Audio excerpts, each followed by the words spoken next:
Hi అండి, అందరికీ నమస్కారం. Welcome back to my channel Rama's terrace garden. ఈరోజు మా మిద్దె తోటలో రేర్ వెరైటీ ఫ్రూట్ ప్లాంట్ అండి,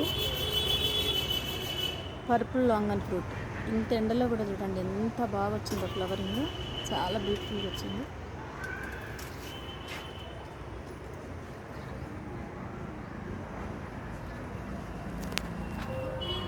ఇది లీచీ ఫ్యామిలీకి చెందిన ఫ్రూట్ అండి. దీంట్లో వైట్ లాంగన్ ఉంది, పర్పుల్ లాంగన్ ఉంది. నా దగ్గర ఇది పర్పుల్ లాంగన్. ఇంతకుముందు కూడా ఫ్రూట్ వచ్చింది, అసలు చెప్పొద్దు ఎంత టేస్ట్ అంటే అంత టేస్ట్, చాలా బాగుంటుంది టేస్ట్.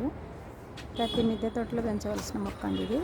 చూడండి ఎంత బాగా వచ్చేదో, గుత్తులు గుత్తులుగా. అసలు ఎంత రుచి అండి, చాలా రుచికరమైన ఫ్రూట్ ఇది. నేను నా మిద్దె తోటలో ఇలాగే పెట్టుకుంటానండి, అంటే ఎక్కువ ఫ్రూట్స్ రావాలి మొక్క. అలాంటి మొక్కలను నేను సెలెక్ట్ చేసుకుంటాను. చాలా రుచికరమైన ఫ్రూట్ అండి. Thank you.